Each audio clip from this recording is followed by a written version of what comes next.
কিন্তু প্লেনে ওঠার পরে আপনার আর কোনো পাওয়ার নেই, কোনো পাওয়ারই কামে দেবে না, যত বড় নেতাই হন না কেন। আসসালামু আলাইকুম ভিউয়ার্স, আশা করি সকলেই ভালো আছেন। আপনাদের দোয়ায় আমিও ভালো আছি। আজকের বিষয়টি হচ্ছে যে কোনো সৌদি আরবে কন্ট্রাক্টিং কোম্পানি সম্পর্কে। যে কোনো কোম্পানি লাস্টে যদি কন্ট্রাক্টিং কোম্পানি দেখেন, মানে নামের সাথে কন্ট্রাক্টিং দেখেন, তাহলে আপনি কিভাবে বুঝবেন যে কোম্পানিটি ভালো না খারাপ? আমি জাস্ট আপনাদের ইঙ্গিত দিয়ে বুঝিয়ে দেব যে কন্ট্রাক্টিং কোম্পানিগুলো কেমন। এই জন্য অবশ্যই ভিডিওটি প্রথম থেকে লাস্ট পর্যন্ত দেখার অনুরোধ রইল। টেনে টেনে দেখলে কিছু বুঝতে পারবেন না। আর একটি কথা না বললেই নয়, যারা আমাদের ফেসবুকটি এখনো ফলো করেননি তারা অবশ্যই ফেসবুক পেজটি ফলো করে দিবেন এবং লাইক কমেন্ট শেয়ারের মাধ্যমে অন্য বন্ধুদের দেখার সুযোগ করে দিবেন। আর যারা আমাদের ইউটিউব চ্যানেল থেকে দেখছেন তারা অবশ্যই আমাদের ইউটিউব চ্যানেলটি সাবস্ক্রাইব করে রাখবেন এবং বেল আইকন বাটনটি বাজিয়ে দিবেন। তাহলে আমাদের ইউটিউব চ্যানেলে এরকমই গুরুত্বপূর্ণ তথ্য ও নিউজ আপলোড দেওয়ার সাথে সাথে আপনাদের মনে নোটিফিকেশন চলে যাবে। তাহলে চলেন মূল কথায় চলে যাই। প্রথমে আমি বলে নিচ্ছি, কন্ট্রাক্টিং কোনো কোম্পানির লাস্টে যদি কন্ট্রাক্টিং লেখাটি থাকে তাহলে কি বুঝবেন? কন্ট্রাক্টিং হচ্ছে আমি প্রথম পক্ষ, আমি দ্বিতীয় পক্ষ থেকে একটি কাজ নিয়ে আমার কর্মচারী দিয়ে আমি কাজ করিয়েছি, আমি কন্ট্রাক্ট নিয়েছি, সরকারি হোক বেসরকারি হোক, মানে আমার কাছে নিজস্ব কোনো কাজ নেই, আমি আরেকজনের উপরে নির্ভরশীল, আরেকজনের থেকে আমি কাজ নিয়ে আমি আমার শ্রমিকদের কাজ দেই। এটা হচ্ছে একদম ডাইরেক্ট বাংলা কথায় কন্ট্রাক্টিং কোম্পানি।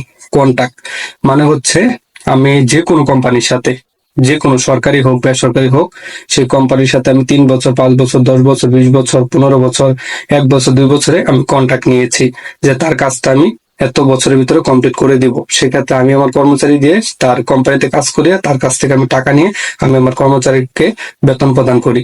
সেক্ষেত্রে আমরা বুঝতে পারছি যে আমার কোনো নিজস্ব, মানে আমি যে কন্ট্রাক্টিং কোম্পানিটা আমার সেক্ষেত্রে আমার কোনো নিজস্ব কাজ নেই। কন্ট্রাক্টিং কোম্পানিটি এরকমই যে তাদের কোনো নিজস্ব কাজ নেই, তারা অন্যের উপর নির্ভরশীল, অন্যের কাছ থেকে টাকা নিয়ে আসে, অন্যের কাজ করিয়ে দেয়। সেক্ষেত্রে যদি আমি কোনো ধরনের কন্ট্রাক্ট না পাই, সেক্ষেত্রে আমি আমার কর্মচারীকে কোনো ধরনের কাজ দিতে পারবো না এবং আমি কোনো ধরনের সুযোগ সুবিধা দিতে পারবো না।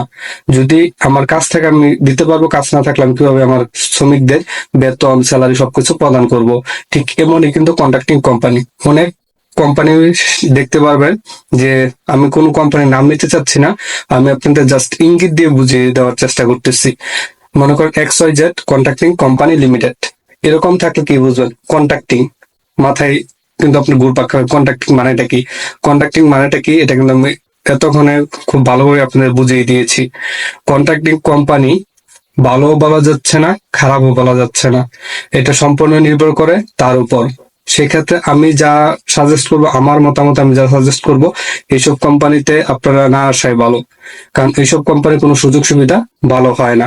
আরেকটি কথা হচ্ছে, যদি কোনো কোম্পানি আপনাকে বেসিক ডিউটি লাগায় 10 ঘন্টা, যে কোনো কোম্পানি হতে পারে XYZ, যদি আপনি বেসিক ডিউটি 10 ঘন্টা, তাহলে বুঝবেন যে এই কোম্পানিতে গাপলা আছে। আর যদি দেখেন যে বেতন, আপনার কোনো অভিজ্ঞতা নেই কিন্তু আপনাকে বেতন দিচ্ছে 1400 রিয়াল, 1200 রিয়াল, 1500 রিয়াল, মানে দালাল বা এজেন্সি আপনাকে বলছে, তখনই বুঝবেন যে এই কোম্পানিতে সমস্যা আছে, ভিসাতেও সমস্যা আছে।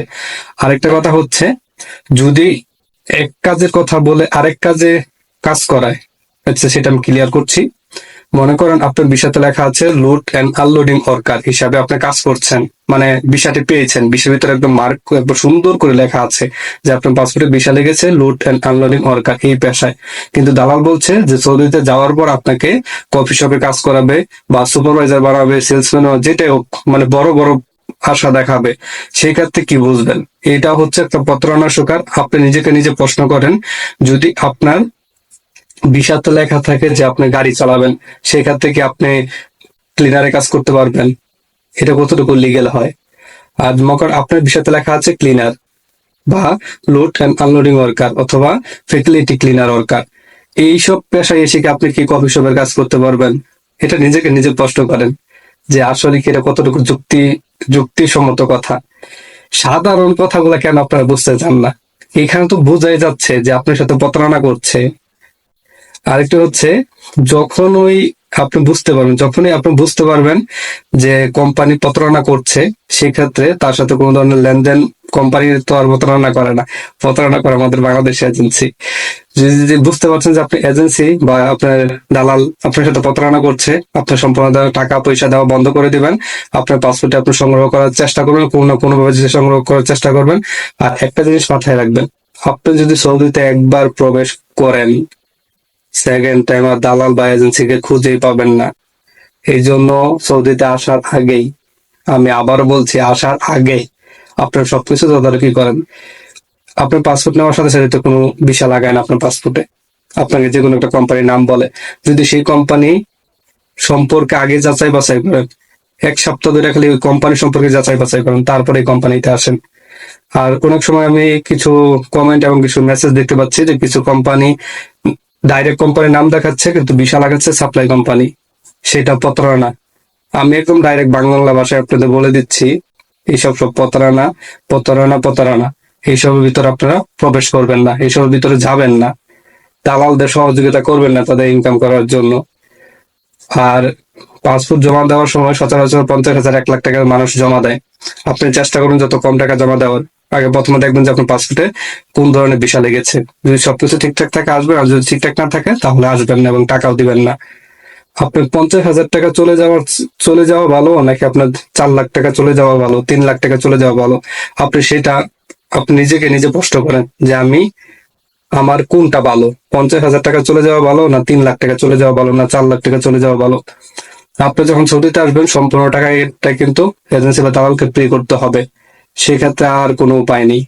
যতক্ষণ পর্যন্ত আপনি প্লেনে না উঠবেন ততক্ষণ পর্যন্ত কিন্তু আপনার একটা পাওয়ার আছে, কিন্তু প্লেনে ওঠার পরে আপনার আর কোনো পাওয়ার নেই, কোনো পাওয়ারই কামে দেবে না, যত বড় নেতাই হন না কেন, যাই করেন না কেন, কোনো লাভ নেই। এটা মনে রাখবেন, টাকাটা এমন একটা জিনিস, নিজের কাছ থেকে অন্যের হাতে চলে গেলে সেই টাকা কিন্তু তার কথাই বলে। তাই আমি বারবার বলছি, এইসব কোম্পানিতে আসার চেষ্টা করবেন না। কন্ট্রাক্টিং কোম্পানিটা ঠিক এরকমই, কন্ট্রাক্টিং কোম্পানি অন্য জায়গা থেকে কন্ট্রাক্ট নিয়ে আপনাকে কাজ করাবে, সেক্ষেত্রে আপনি নিজে বিবেচনা করেন যে এই কোম্পানিতে আপনি আসবেন কি আসবেন না। ভিডিওটি ভালো লাগলে অবশ্যই লাইক কমেন্ট শেয়ারের মাধ্যমে অন্য বন্ধুদের দেখার সুযোগ করে দিবেন। কোনো কিছু জানার থাকলে কমেন্টে জানাতে পারেন, অথবা ফেসবুক পেজ তো আছি, সেখানে যোগাযোগ করতে পারেন। আর ভিডিওটিতে যদি কোনো কথা উচ্চারণ ভুল ত্রুটি হয়, বা আমার কোনো কথায় যদি আপনাদের মন খারাপ হয় বা কষ্ট পান, তাহলে আমি খুবই লজ্জিত। আপনাদের আমি কষ্ট দিতে যাচ্ছি না, কিন্তু যা বাস্তব কথা তাই আমি আপনাদের মাঝে উপস্থাপন করেছি। খুদা হাফেজ।